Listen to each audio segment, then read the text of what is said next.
بسم الله الرحمن الرحيم.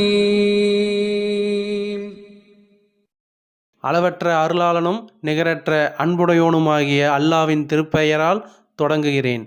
Hello friends, welcome to மந்திர K சாவி. நம்ம மைவி திரையாட்சியில் பயணிக்கும் அனைத்து இஸ்லாமிய மக்களுக்கும் பக்ரீத் தின வாழ்த்துக்கள். இன்றைக்கி நம்ம மெயினாக ஒரு 3 டாபிக் பற்றி பேசலாம். அதாவது ஃபஸ்ட்டு பிஎம் மெம்பர்ஸ். அந்த பிஎம் மெம்பர்ஸுக்கு பார்த்தீங்க அப்படின்னா அவங்களோட டேஷ்போர்டுக்கு சைடு ஐக்கான் டச் பண்ணதுக்கப்புறம் ஒவ்வொரு பாயிண்ட்டாக வருதில்ல, அதில் வந்து கேஒய்சி வந்து காட்டாது பிஎம் மெம்பர்ஸுக்கு. ஆனால் அதுவே சில்வர், கோல்டு, டைமண்ட் அவங்களுக்கு எல்லாமே வந்து அந்த கேஒய்சி காட்டும். அதில் தான் நம்ம போய் பேன் கார்டு அப்லோட் பண்ணியிருப்போம்.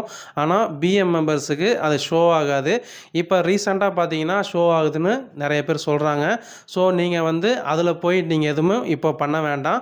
கம்பெனிலேருந்து ஏதாவது அப்டேட் வந்துச்சுன்னா வேணால் நீங்கள் அதை வந்து நீங்கள் அப்டேட் பண்ணுங்கள். அது வரைக்கும் நீங்கள் கேஒய்சி காட்டினாலும் பரவாயில்ல, நீங்கள் அதில் போயிட்டு நீங்கள் எதுவுமே பண்ண வேண்டாம். ஓகேங்களா? அடுத்து பார்த்தீங்க அப்படின்னா இந்த பிஎம் மெம்பர்ஸுக்கு லாஸ்ட் வீக் வந்து அமௌண்ட்டு நிறைய பேர்த்துக்கு கிரெடிட் ஆகிடுச்சு, நீ சில பேர்த்துக்கு கிரெடிட் ஆகலை. ஸோ அவங்களுக்கும் பார்த்தீங்கன்னா அடுத்தடுத்த நாட்களில் அமௌண்ட்டு கிரெடிட் ஆகிடும்னு சொல்லியிருக்காங்க. ஸோ அப்படி இருக்கும் பொழுது நீங்களும் செக் பண்ணிக்கோங்க.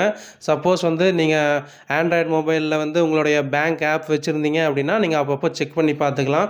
சப்போஸ் நீங்கள் வந்து ஏடிஎம் கார்டு எடுத்துகிட்டு போயிட்டு நீங்கள் ஏடிஎம்மில் தான் நீங்கள் ஸ்டேட்மெண்ட் எடுத்து பார்க்கணும் அப்படின்னு இருந்துச்சுன்னா நீங்கள் அடிக்கடியெல்லாம் நீங்கள் போய் பார்க்க தேவையில்லை. ஏன் அமௌண்ட்டு நாளைக்கும் வரலாம், நாளானிக்கும் வரலாம், வெள்ளிக்கிழமையும் வரலாம்.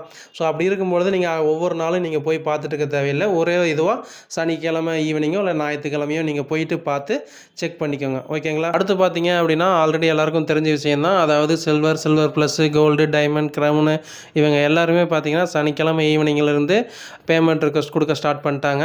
ஸோ அப்படி இருக்கும் பொழுது நீங்களும் கொடுக்காமல் இருந்தீங்க அப்படின்னா போய் கொடுங்க. ஏன்னா அன்னத்த நாள் நைட்டுக்கு மேலே ஓடிபி இஷ்யூ வந்தது, அதுக்கு அடுத்த நாள் சரியாயிடுச்சு.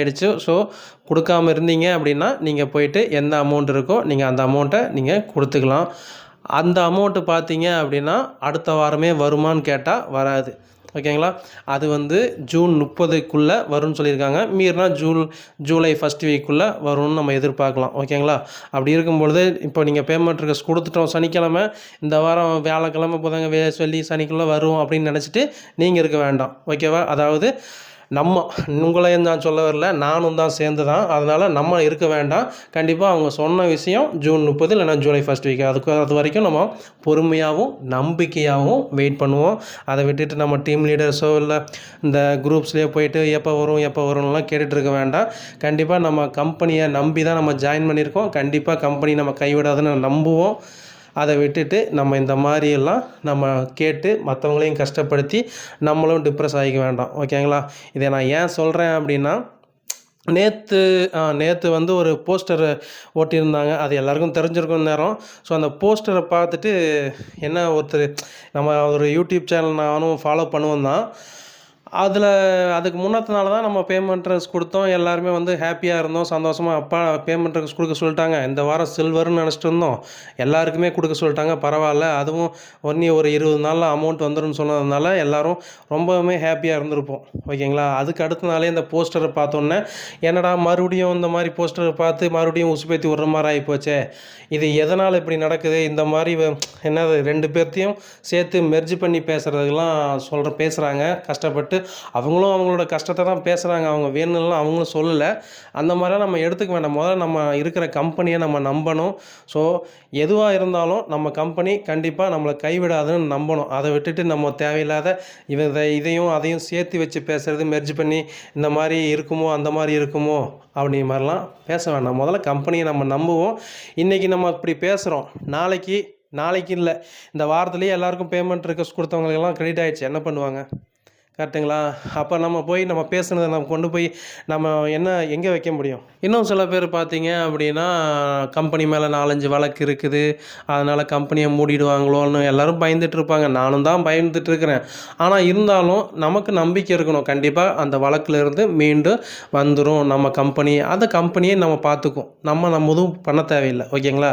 அதை விட்டுட்டு நம்ம வந்து வழக்குகளை போட்டாங்களேன்னு நம்மளும் பயந்துட்டு வீட்டில் இருக்கிறவங்களையும் நம்மளும் சங்கடப்படுத்திட்டு, ஏன்னா நம்ம பயந்துட்டு இருந்தோம்னா கண்டிப்பாக வீட்டில் இருக்கிறவங்களும் எப்படி இருப்பாங்க? கஷ்டப்பட்டு தான் இருப்பாங்க. அதனால் நீங்கள் நினச்சிட்டு நீங்கள் கஷ்டப்பட்டுட்டு இருக்க வேண்டாம். அதுவும் இல்லாமல் வழக்குகள் எல்லாருக்குமே தான் வரும். இப்போ சாதாரண ஒரு ரவுடிக்குன்னு பார்த்தீங்கன்னா ஒரு 10-15 வழக்கு இருக்கும். அதுக்காக என்ன பண்ண முடியும்? ஓகேங்களா. வழக்குகள் வரத்தான் செய்யும். வளர்ந்து வர கம்பெனி வேறு, கண்டிப்பாக வழக்குகள் வரும். இந்த பிரச்சனை ஓஞ்சாலும் அடுத்தடுத்த பிரச்சனைகள் வரத்தான் செய்யும்.